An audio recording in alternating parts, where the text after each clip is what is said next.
সুপ্রিয় দর্শক, আসসালামু আলাইকুম। বাংলাদেশের পার্বত্য চট্টগ্রামকে ঘিরে যারা এই পার্বত্য চট্টগ্রামকে আলাদা করতে চায় এবং এটাকে আলাদা রাজ্য ঘোষণা করতে চায়, যেটাকে খ্রিস্টানদের জন্য একটা রাষ্ট্রের জন্য সঙ্গে সংযুক্ত করতে চায়, সেই কাজের সঙ্গে যেই গোষ্ঠীটি সবচেয়ে বেশি সক্রিয়ভাবে কাজ করে, সশস্ত্র গোষ্ঠীটি, সেই গোষ্ঠীটি আবারও খুব ভালোভাবে মাঠে নেমেছে। এমনিতে তো তারা সশস্ত্র যুদ্ধ করেই যাচ্ছে, পাহাড়ে বিভিন্ন ধরনের কর্মকাণ্ড তারা চালিয়ে যাচ্ছে, বাংলাদেশের বাঙালিদেরকে বা আদিবাসীদেরকে তারা অপহরণ করে নিয়ে যাচ্ছে, তাদের উপর হামলা চালাচ্ছে, নানান অপরাধমূলক কর্মকাণ্ড করছে। এখন নতুন করে তারা তাদের যে কর্মকাণ্ড দেখা যাচ্ছে, এর মধ্য দিয়ে মনে হচ্ছে এবার তারা নতুন করে আবারও বেশি মানুষ নিয়ে পার্বত্য অঞ্চলে সশস্ত্র সংগ্রাম শুরু করবে, যুদ্ধ শুরু করবে, যার মধ্য দিয়ে তাদের যে দীর্ঘদিনের স্বপ্ন, যেই স্বপ্নটি তারা দীর্ঘদিন ধরে লালন করছে, যে ওই অঞ্চলে বাংলাদেশের পার্বত্য চট্টগ্রামের অঞ্চল, ভারতের কিছু অংশ, রাখাইনের কিছু অংশ, মিয়ানমারের কিছু অংশ মিলিয়ে একটা খ্রিস্টান রাষ্ট্র তৈরি করার যে একটা প্রক্রিয়া, একটা যে প্রয়াস, একটা প্রবল ইচ্ছা নিয়ে তারা দীর্ঘদিন ধরে যে সশস্ত্র যুদ্ধ সংগ্রাম লড়াই চালিয়ে যাচ্ছে, সেটা এবার তারা করেই ছাড়বে। বলছি কেএনএফ এর কথা। কেএনএফ হচ্ছে কুকি চিন ন্যাশনাল ফ্রন্ট, এরকম তাদের একটা সশস্ত্র গোষ্ঠী রয়েছে কেএনএ, এটা কুকি চিন ন্যাশনাল আর্মি, যেটা হচ্ছে সশস্ত্র গোষ্ঠী। আমরা সম্প্রতি একটা খবর দেখলাম, চট্টগ্রামের একটা পোশাক কারখানায় 20,000 কেএনএফ এর 20,000 ইউনিফর্ম জব্দ করা হয়েছে। তারা নতুন করে 20,000 ইউনিফর্ম সেখানে বানানোর জন্য দিয়েছে এবং এগুলো জব্দ করা হয়েছে। এর আগে করা হয়েছে কি হয় নাই, যেহেতু ধরতে পারে নাই, তাই বলা যাচ্ছে যে আমাদের কাছে তথ্য নেই, কিন্তু 20,000 ধরা পড়েছে। এখন প্রশ্ন হইল, যেহেতু 20,000 জনের জন্য তারা 20,000টি পোশাক তারা তৈরি করছে, তাহলে তাদের সদস্য সংখ্যা কত? 2017-18 সালের দিক দিয়ে এই সংগঠনটি মানুষের সামনে আসে, আলোচনায় আসে, বলা হয়ে থাকে ওই সময়টাতেই এটা প্রতিষ্ঠিত পাইছে। যে ঢাকা বিশ্ববিদ্যালয়ে চারুকলা পড়তেন একজন শিক্ষার্থী নাথান বম, তার হাত ধরেই, একেবারেই দরিদ্র একজন শিক্ষার্থী, যিনি পরবর্তীতে লন্ডনে পড়তে গিয়েছিলেন, বিদেশে চাকরি না পেয়ে দেশে ফিরে এসে একেবারে হতাশ হয়ে হঠাৎ করে ফুলে ফেঁপে উঠে কোথা থেকে টাকা পেয়ে সেখানে নতুন এই সংগঠনটির সঙ্গে তিনি যুক্ত হয়ে গেলেন এবং এটার প্রধান হয়ে গেলেন এবং এবং এই সংগঠনটি সেখানে সশস্ত্র লড়াই চালিয়ে যাচ্ছে। তারা সেখানে এই যে নতুন একটি রাষ্ট্র গঠনের যে বিষয়, সেই বিষয়ে তারা কাজ করে যাচ্ছে। এখন কথা হইল, 2017-18 সালে যখন তাদের শুরুটা হয়, তখন মাত্র 1000 খানেক সদস্য ছিল। এই 1000 খানেকের জন্য কি তারা 20,000 ইউনিফর্ম সেলাই করতেছে? একেবারেই না। নিশ্চয়ই তাদের এখন সদস্য সংখ্যা 15 থেকে 20,000 হয়ে গেছে, বিধায় তারা 15 থেকে 20,000 ইউনিফর্ম তারা পোশাক তারা বানাচ্ছে, একেবারে আর্মিদের মতো করে পোশাক। আপনারা নিশ্চয়ই ছবিগুলো দেখেছেন, আমি একটু নিউজটা পড়ি, এর থেকে বোঝা যাবে যে আসলে কোন দিকে যাচ্ছে, কি ঘটনা ঘটতে যাচ্ছে। চট্টগ্রাম নগরের একটি পোশাক কারখানা থেকে পাহাড়ের সশস্ত্র সংগঠন কুকি চিন ন্যাশনাল ফ্রন্টের কেএনএফ এর 20,300টি ইউনিফর্ম জব্দ করা হয়েছে। বলা হয়েছে যে এরকম শোনা গেছে যে এই 20,300 ইউনিফর্মের জন্য প্রায় 2 কোটি টাকার বেশি তাদেরকে ওই গার্মেন্টসকে দিতে হয়েছে। 2 কোটি টাকার বিনিময়ে এই পোশাকগুলো বানানো হচ্ছে। 20,300 কিন্তু একেবারে কম না, একেবারে আর্মির যেরকম বর্দি হয় ওই রকম একেবারে ক্যাপ ট্যাপ সহ এইরকম পোশাকই কিন্তু তাদের জন্য বানানো হবে। গত 17 মে রাতে নগরের বাইজিদ বোস্তামি থানার নয়াহাট এলাকার রিংবো অ্যাপারেলস থেকে পোশাকগুলো জব্দ করে গোয়েন্দা পুলিশ। এই ঘটনায় 3 জনকে গ্রেপ্তার করা হয়েছে। পুলিশ কি বলছে? পুলিশ বলছে যে তাদেরকে সন্ত্রাস বিরোধী আইনে মামলা করা হয়েছে। সেই মামলায় কারখানার ওই যে কর্মের সঙ্গে যারা যুক্ত এবং কারখানার মালিককে গ্রেপ্তার করা হয়েছে। মামলা করলেও পুলিশ এই বিষয়ে আনুষ্ঠানিকভাবে কিছু বলতে রাজি হয়নি। রবিবার দুপুরে বাইজিদ বোস্তামি থানার ওসি আরিফুর রহমানের সঙ্গে কথা বললে তিনি কিছু বলতে রাজি হননি।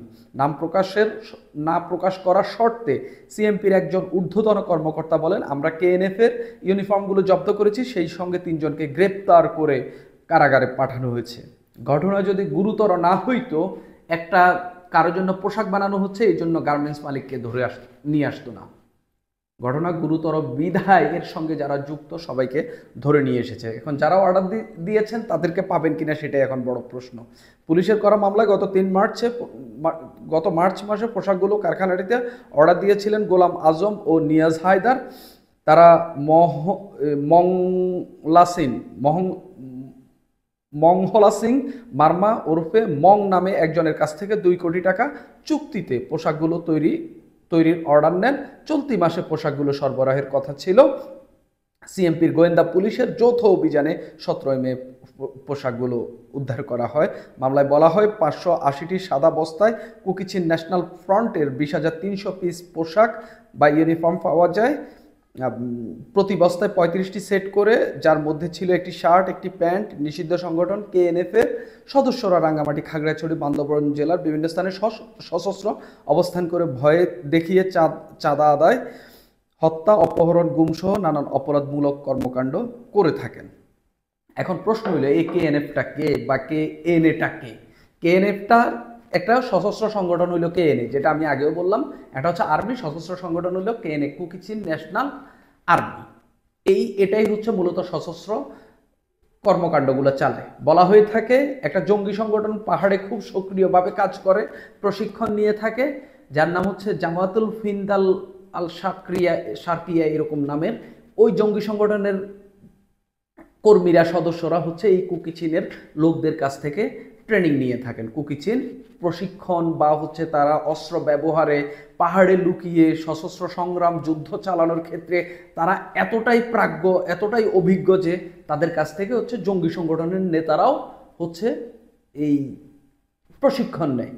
2018 সালে নাথান বম যখন ওই অঞ্চলে ফিরে আসেন, তখন আসলে তিনি একেবারেই দরিদ্র, জরাজীর্ণ একজন মানুষ ছিলেন। এরপরে হঠাৎ করে তিনি ফুলে ফেঁপে উঠলেন।